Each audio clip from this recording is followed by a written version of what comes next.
Good evening, this is Saturday's news.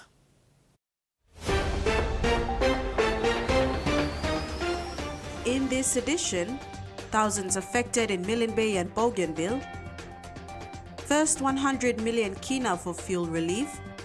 And Billums secure grand final spot.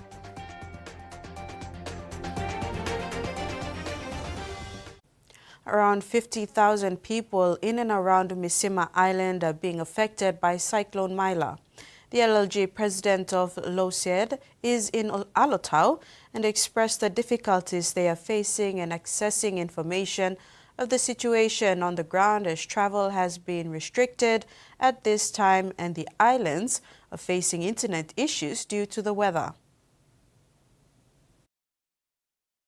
Tropical Cyclone Mila is active in the Solomon Seas, affecting the Woodlark, Trobriand Islands, Ferguson, Norman B, Sud-Est, Misima, Russell Islands, and Bougainville. LLG President for Misima in the Louis Aid Archipelago of Milne Bay Province, Solomon Polisbo, told this news team many people have been affected by the cyclone for several days now and is still counting. We've got our ward recorders and all this and councillors reporting back, and it doesn't look good. It looks very bad. Although weather predictions are saying one thing, but the opposite is happening out there. The Lucid, I have my area manager and district administration trying their best to contain things, but it doesn't look good also. One village is almost swept away by floods. Low-lying islands are affected, gardens are affected, destroyed, houses have been. He said reports cannot be easily accessed due to the restrictions in travel and several areas are out of reach without any reports. Local leaders do not know what is happening in those areas. The exact number of casualties and damages, no. Fortunately, we have not received any fatalities yet, but damages, yes, we have received reports on damages. Collating reports too is quite hard because communication networks down and movement of people is limited, restricted. So what we are gathering are just sparse reports. Police Bow said roughly 50,000 are affected in the area. The provincial disaster team in Milne Bay is actively planning and coordinating emergency response while also managing stakeholder assistance. The plan is to have 3 assessment teams deployed on Tuesday, the 14th of April, to Woody Woody and Woodlark. They will be tasked to conduct initial damage assessment in the severely affected areas. The teams comprise representatives from the National Disaster Committee, UNDP, OSAID, a medical team, and other statutory authorities. First lot of relief supplies will also be distributed. Prime Minister James Marape has issued a firm directive to all government agencies and project administrators, warning that the speed of the national response to Cyclone Mila depends entirely on the immediate submission of impact reports. While the government has activated a whole-of-government response, the Prime Minister emphasized that relief operations, including the deployment of Papua New Guinea Defence Force, cannot be effectively targeted without clear data from the ground. In a statement released yesterday, Prime Minister Marape called for an end to delays, urging administrators to contact with the Chief Secretary's Office and the National Disaster Office. Noting the essence of time, he said all parties must act quickly to provide support to citizens affected by Cyclone Mila. The directive specifically requires situation reports from all districts and provinces with a focus on infrastructure damage, humanitarian needs, and logistics. The government has officially moved into full response mode, with the PNG Defence tasked to provide logistical support in reaching isolated communities, the National Disaster Centre to serve as the central hub for provincial coordination, and the central and provincial agencies placed on high alert to manage local distribution. The Prime Minister emphasized that these agencies are currently on standby, but work deployment relies on the accuracy of the reports submitted by those on the ground. Marape also reached out to the broader community, calling on churches, NGOs and the private sector to join the relief effort. He noted that the magnitude of the destruction particularly the loss of food gardens and critical transport links, requires a unified national front. Citizens in affected areas are urged to remain in contact with local authorities and follow all official weather advisories as strong winds and flooding continue to impact the region. Ruth Rungala, TV1 News. An initial payment of 100 million kina from the 1 billion kina set by PNG government under the fuel relief package will be released next week, Monday, to the Bank of PNG. The subsidization fund will be regulated by the Bank of PNG to carry out the fuel relief exercise over the next remaining months. Prime Minister James Marape earlier this week announced his government's strategy to address the rising fuel price with 1 billion kina as fuel subsidy support. According to the Minister for Rural and Economic Development, Joseph Lelang, the first 100 million from this money is due to be released next week. Fuel importers have already been informed about this subsidy, which will help them to import and sell at a power price. Subsidy going to work out? How is it going to flow through? And how are they going to come through? And I think one of the agreements is that the subsidy will be located and placed within the Central Bank of Papua New Guinea. So that when the importers of fuel want to import and place their order, they should be comforted by the fact that yes, there is funds in there. They can make a month, 2 or 3 month signal to the supplier overseas that they want to order this much. New fuel prices in the country are set to be released by the Independent Consumer and Competition Commission as soon as 100 million kina is paid next week. The Commissioner of the Independent Consumer and Competition Commission, Roy Duggie, has appealed to PMV operators and business partners to be patient with the current fuel price increase as they wait for the first 100 million kina installment for fuel subsidies, which will help determine the new fuel price. Michael Tamtipais, TV1 News. Prime Minister James Marape says there is no need to recall Parliament to get approval for the 1 billion kina fuel relief package announced by the government. He says this intervention was done through existing government policy instruments and approval fiscal mechanisms. The Prime Minister was responding to criticisms by the opposition. Following the announcement by the Prime Minister this week of the government's strategy to relieve fuel consumers following the doubling of fuel prices, Opposition leader James Nomane raised concerns of the need for Parliament to meet and approve this. Prime Minister James Marape, in response, rejected this criticism and defended the government's 1 billion kina fuel stabilization package as a lawful intervention to shield Papua New Guineans from the global energy crisis. He said the government's actions are grounded in existing legal and fiscal frameworks and described it as responsible leadership. He clarified that there is no requirement to recall Parliament at this stage, as the government's action is being catered for within government policy settings and National Executive Council decisions, citing instruments that are already available, including GST adjustments, fuel levies and tax credit arrangements. He further explained that the initial 100 million kina allocation is drawn from provisions already contained within the 2026 national budget and NEC-sanctioned funding arrangements. The Prime Minister confirmed that the government is working directly with the country's 3 fuel importers, ExxonMobil, Puma Energy and Octedi Mining, to ensure continued support while preventing price shocks at the pump. The intervention includes a combination of temporary removal or adjustment of GST and fuel levies, tax credit arrangements, and direct fiscal support to importers to bridge the global price gap. The Prime Minister described the opposition statements as politically motivated and disconnected from the realities facing citizens. Ruth Rungala, TV1 News. TV1 News continues after the break. Stay with us.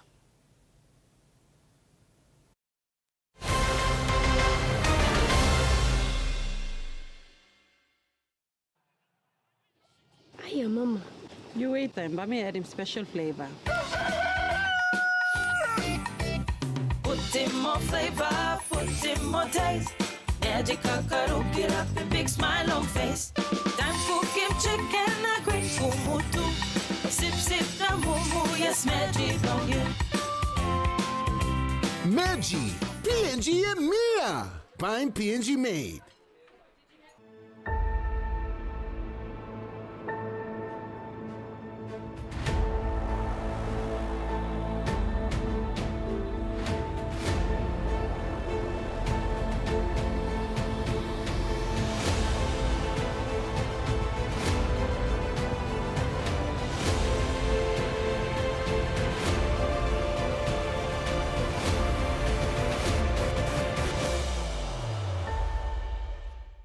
Banking doesn't have to be complicated. With PSP's One Talk Wallet, control your money wherever, whenever. Dial *131#, enter your PIN, select cash in or out, and generate a secure code to withdraw cash. It's the only wallet for cardless ATM withdrawals. Send and receive funds, pay for goods and bills, or withdraw cash with ease. All with PSP's One Talk Wallet. PSP's One Talk Wallet. Money made easy. Dial *131# today.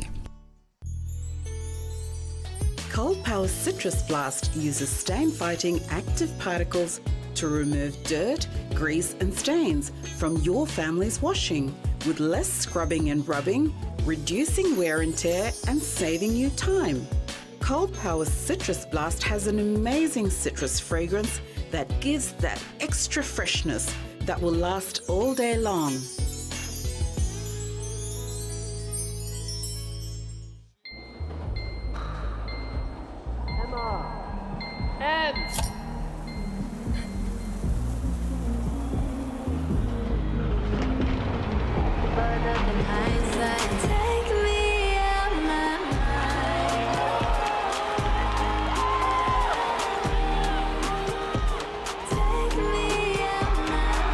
When you're all in, anything can happen. Grab a Coca-Cola and enjoy the moment.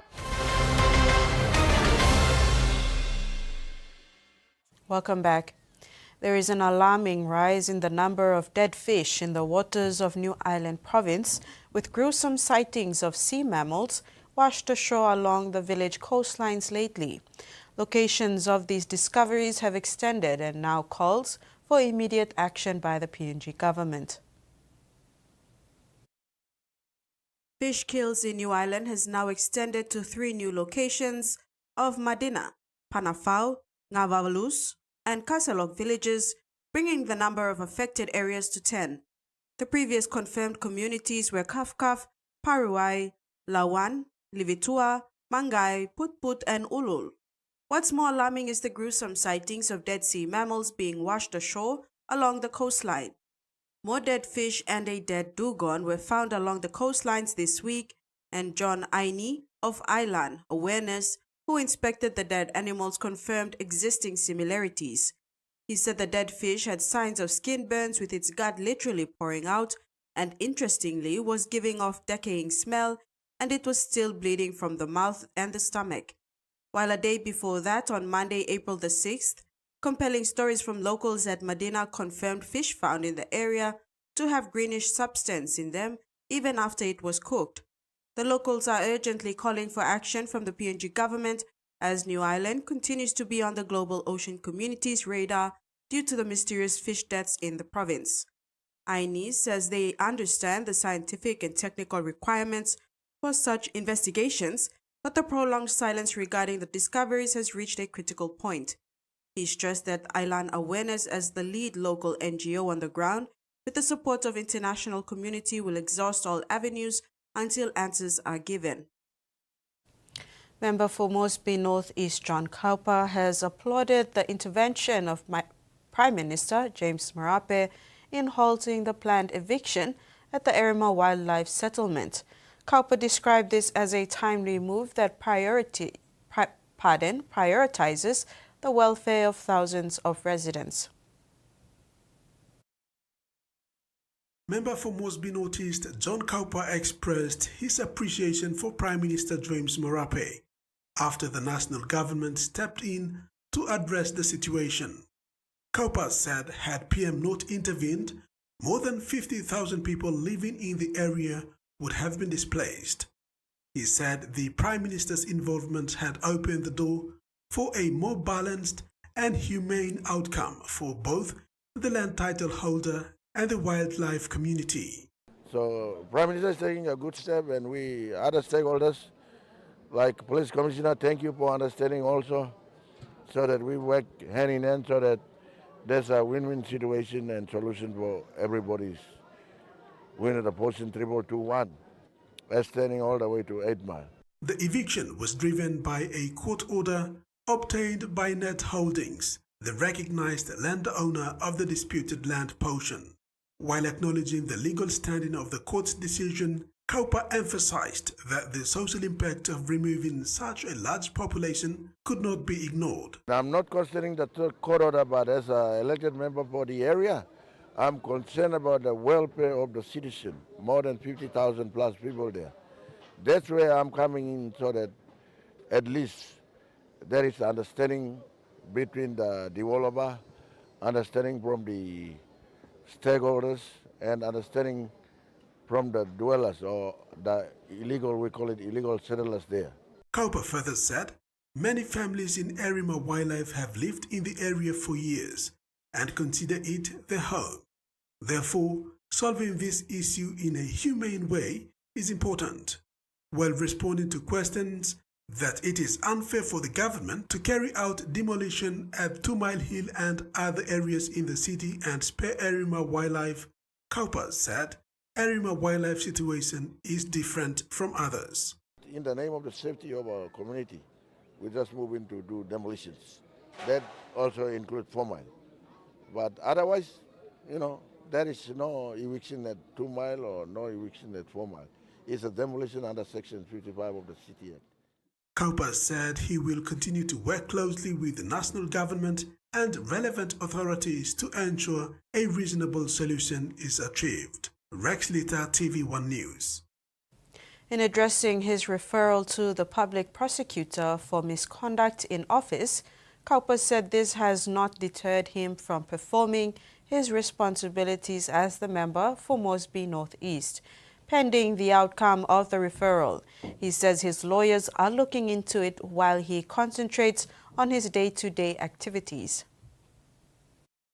It's done, Ombudsman, politics at a high level. I cannot comment on that one. It went to another process, and they do diligence, and whether if it's going on to the next level, then yes. Otherwise, we all abide by law. It's administrative matter, and it's handled by my lawyer, and then we'll get it.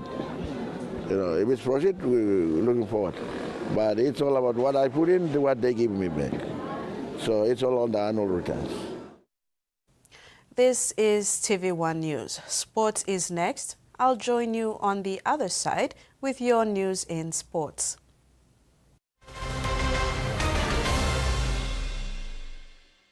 For too long, banking has felt out of reach for many. But now, PSP's One-Took Wallet is here to change that. Send and receive money, pay bills, and top up. It's your money, wherever, whenever. Because at PSP, we are committed to improving how our customers connect to our One-Talks, to our family, to the ones we love. PSP's One-Took Wallet. Money made easy. Dial *131# for everyone. Are you ready to meet the best version of yourself? The one with the bright, confident smile? You've got to take pride in how good you look, how fresh your breath smells, and how great you feel. To boss it at work, to be your best for uni, or to catch the eye of that special someone. You've got to brush up your vibe with whiter, healthier, brighter teeth. Brush up for confidence with Colgate.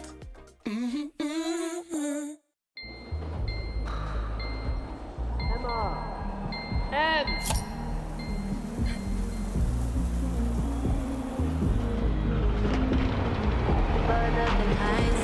take me out my mind.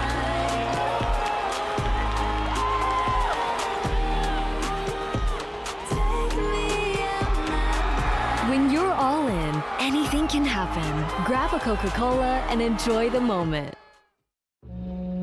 Central Province is our home. The tides of the Coral Sea are our heartbeat. From the coast to the mountains, Traditions pass generation to generation. the sea and our gardens sustain us. Our songs carry our legends through time. Our home is Central Province. Our nation is Papua New Guinea. The PNG LNG project has now generated more than 30 billion kina for Papua New Guinea since production commenced. Nearly half of this amount has been paid as tax. Equity distributions are paid to KPHL and MRDC based on the interest they hold. Tax is paid to the IRC, while development levies and royalties are paid to DPE.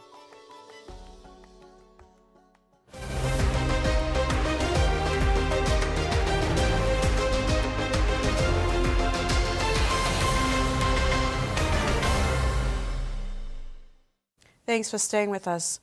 Papua New Guinea has booked a spot in the grand final of the FIFA Women's World Cup 2027 Oceania qualifiers after knocking out American Samoa at the FMG Stadium in Hamilton, New Zealand earlier today. A long goal from Karen Kalapai secured Papua New Guinea a 1-0 win, sending them straight to the grand final. The goal came just moments before the halftime whistle and proved enough as Papua New Guinea held on for the remaining 45 minutes for a priceless victory, keeping their fourth consecutive clean sheet of the qualifying campaign. The result means Papua New Guinea will face either Fiji or New Zealand in the final on Wednesday. American Samoa threatened early with twin sister Alaya and Martin Shamas combining inside the opening 10 minutes, but goalkeeper Betty Sam was not troubled. They pushed again soon after as Malia Patolo danced through the defense before setting up Morgan Patea, whose first-time strike sailed over the crossbar. Papua New Guinea responded late in the half, creating pressure from the corner captain Ramona Padio attempting a aerobatic bicycle kick, followed by two efforts from Olivia Upaupa. The breakthrough came on the stroke of halftime. Karen Kalapai led onto a long throw from goalkeeper Betty Sam, broke clear 1-on-1 and calmly slotted home to give PNG the lead. The second half opened up with chances at both ends. Padio came close to doubling the advantage with a long-range strike that crashed off the crossbar. American Samoa sets forward in response. Aleatua firing a dangerous ball across the face of goal, just out of reach of substitute Nealini Tupua. But despite late pressure, American Samoa could not find an equalizer, bringing an end to the historic qualifying run. The final whistle brought relief for Papua New Guinea, who recorded their fourth consecutive clean sheet of the campaign and booked a place in Wednesday's final. Michael Tamtipais, TVWAN Sports. The National Basketball League season 2026 was launched yesterday at the Hilton Hotel. This marks the 20th season since the inception in 2006.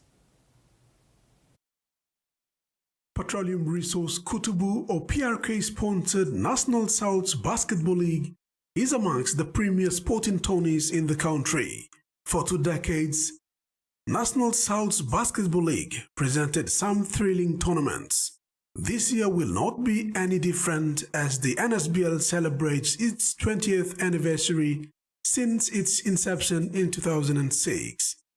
Patron of the NSBL Johnny Yawari commanded the sustainment of the tournament since 2006.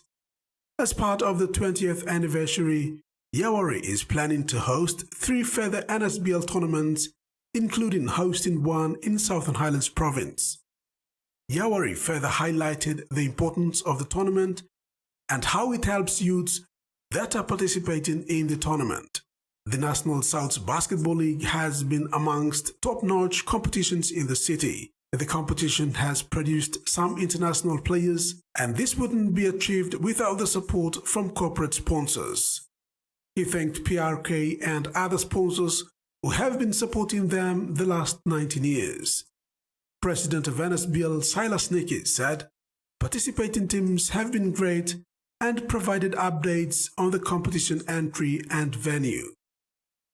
The NSBL kicks off at the Taurama Aquatic Center in Port Moresby next month from the 7th to 10th of May with a strong competition expected. Rex Lita, TVWAN Sports. National Youth Competition graduate and PNG Hunters Development player Hercules Kondo has been named to make his digital ExxonMobil Cup debut in round 1 of the competition this Sunday. Kondo will line up on the wing for Bintango Goroka Lahanis when they host the Wampna Mount Hagen Eagles at the National Sports Institute in Goroka. Hercules Kondo is amongst the rising rugby league talents in Papua New Guinea. He featured in the junior PNG Kumuls and was recognized by PNG Hunters by selecting him into the 2026 development squad. The opportunity he gets with the Goroka Lahanis will allow him to play in the National Premier Rugby League competition and hone his skills. CEO of Bintango Goroka Lahanis, Simone Sia, was thrilled to announce Hercules as part of the Lahani squad for the 2026 season. He came through the Lahanis NYC program. Great credit to Joey Grima and his team in the academy program for bringing Hercules to the level he is at now. Unfortunately, Hercules, I believe, was not selected for the final 30 in the Hunters. So hopefully we can get him back playing on the Lahani squad. Sia recognized Hercules' talents and is backing the youngster to play his best football for Lahanis and prosper in his career. Extremely dedicated player, and this is what we are looking for in the next generation of Lahanis. Dedicated and disciplined players who have a passion for the sport and a passion for their team. Hercules will not be the only young talent featuring in the Lahanis colors. Others will also get the chance to represent their province as the franchise aims to be the development pathway for young talents to further their careers. To be honest, we are looking at development, we're looking at pathway programs, we are looking at enriching the youth so that they have the proper pathway programs to go through. And the Lahanis should just be, we want them to do bigger and better. We're not stopping at the Lahanis. We want you to go to the Kumuls, we want you to go to the Chiefs, we want you to go to England, go to Australia. We want to prepare you for something bigger after this. The Bintango Goroka Lahanis have released most of their veteran players, including their captain and premiership winner Charlie Buka, Kumani Agumagu, and Jebedi Uruba, and ushered in young talents. The Lahanis finished third last year and are aiming to improve their performance this year. Rex Litter, TVWAN Sports. And that ends the sports segment. We'll now have the weather forecast.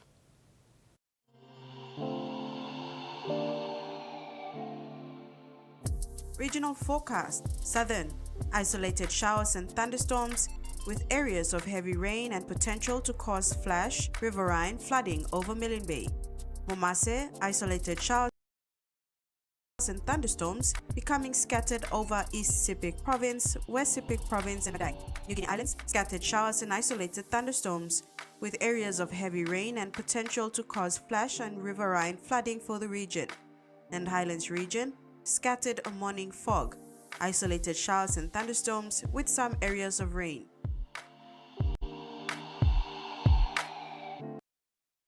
And that wraps up the news this Saturday. Pleasant viewing. Good night.